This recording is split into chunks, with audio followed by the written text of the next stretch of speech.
Oke, sekarang kita membahas perihal konjungsi. Nah, kamu bisa lihat di sini pengertiannya. Jadi, konjungsi di sini bisa kita ketahui sebagai kata sambung atau bisa disebut penghubung. Nah, di sini ada beberapa fungsi konjungsi.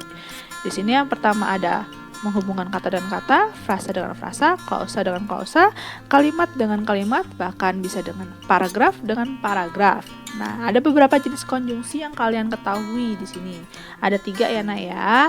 Terus konjungsi antar klausa di sini adalah kata hubung yang menghubungkan 2 buah klausa atau lebih.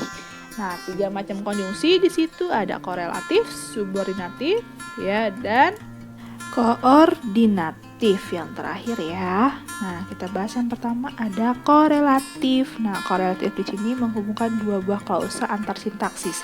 Kamu bisa lihat di sini macam-macamnya ya. Ada baik maupun, akan, tetapi, apakah, atau jangankan, dan pun. Nah, contohnya misalnya baik Rizky maupun Nasar, keduanya adalah anak yang baik. Di situ ada kata penghubungnya yaitu kata maupun. Nah, yang kedua ada konjungsi subordinatif. Nah, di sini menghubungkan 2 buah antar klausa juga sama yang memiliki sintaksis tidak sama atau bisa disebut dengan konjungsi bertingkat. Nah, di sini ada macam-macamnya ya. Kamu bisa lihat. Nah, contohnya kita bisa lihat di sini. Ani telah pergi ke Jakarta sebelum Budi datang menyusulnya.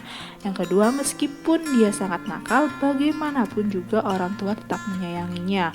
Kata bagaimanapun itu bisa sebagai konjungsi bertingkat. Nah, selanjutnya ada kata koordinatif. Nah, dia sama kayak korelatif. Dia menghubungkan klausa juga, tetapi dia hubungannya yang sejajar ya. Tidak bertingkat. Kalau tadi bertingkat, sekarang kita sejajar. Di sini ada tetapi dan atau.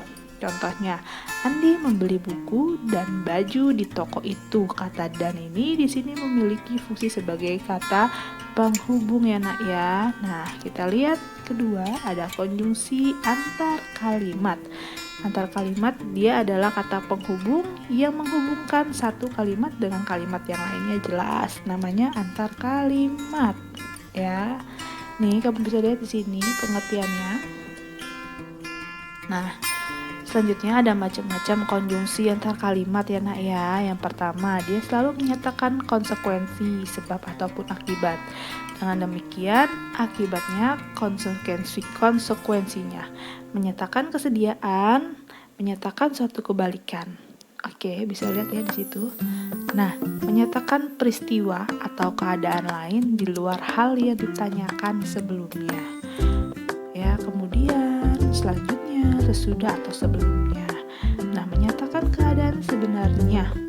Terus menguatkan keadaan sebelumnya, mempertentangkan keadaan sebelumnya. Oke, next kita lihat contohnya.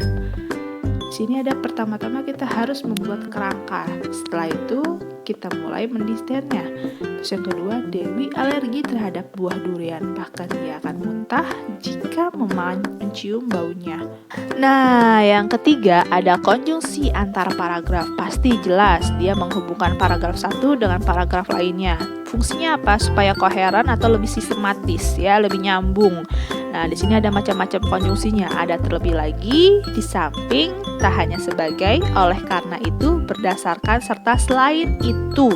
Nah, kamu bisa lihat di sini contohnya. Nah, di paragraf kedua di situ ada kata penghubungnya, yaitu kata selain itu. Terus yang ketiga di situ ada oleh karena itu. Nah, fungsinya apa di sini? Berarti paragraf pertama dengan paragraf kedua itu secara sistematis susunannya ya, nyambung berarti materinya. Nah, ini contohnya kamu bisa baca ya. Oke, mungkin sekian dari saya. Assalamualaikum warahmatullahi wabarakatuh.